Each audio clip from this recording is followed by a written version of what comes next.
Welcome to The Daily, presented by EA Sports FIFA 12 with Greg Lawless. I'm Jason Seguini. It's Tuesday, October 11th. Tonight, a big game at Red Bull Arena. The U.S. taking on Ecuador. Greg, what are you looking forward to? Well, I think that coming off of the win against Honduras down in Miami, there's going to be some confidence. Jurgen Klinsmann, after that game, said, look, a win doesn't really mean much, but it does help for confidence. I do expect some roster changes, some lineup changes that Klinsmann's going to make in this one. I expect Agudelo actually to start up top, maybe give Altidore a little bit of a break. He does have to fly back to Holland and play, obviously, over there. And then also, you know, Agudelo's at home. I think that Klinsmann's going to want to play him in his home stadium like that. You could maybe see a Tim Ream coming in there. I also expect that Oguchi Onyewu maybe gets the start in this one after showing very well, I think, against Honduras. So those are the changes, the main changes I'm expecting.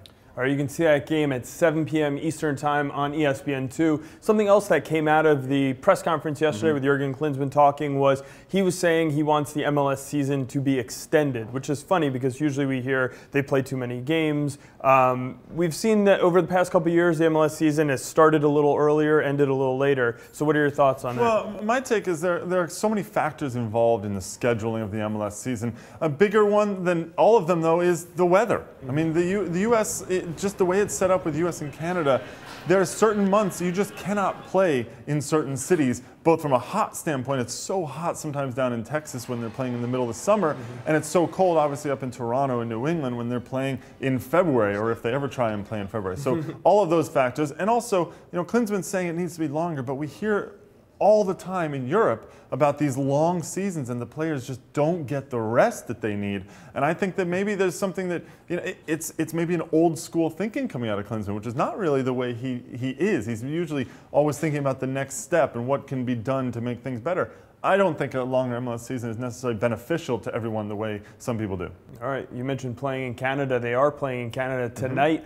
Puerto Rico and Canada going at it 7 p.m. Eastern Time. If you're in Canada, you can see that on Rogers Sportsnet 1. Yeah, and I expect BMO Field to be rocking tonight for this one. Canada obviously doing very well in Group D of qualifying for the 2014 World Cup, looking to get to that next round, which they obviously should do. They're coming off that 7-0 victory down in St. Lucia. They obviously have some confidence.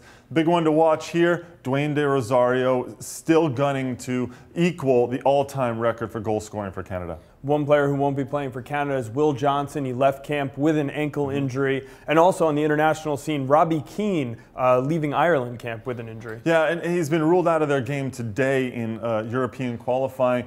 Adductor muscle injury that they say may last for up to 4 weeks. Now, if you think about the timing of that for the LA Galaxy, 4 weeks to the day from the injury, which took place last week, would be the Western Conference Championship. So, you know, what does that do for LA in their playoffs as they move forward? Obviously, they've shown they can get goals when they don't have Robbie Keane, but a weapon like that is not something you replace that easily.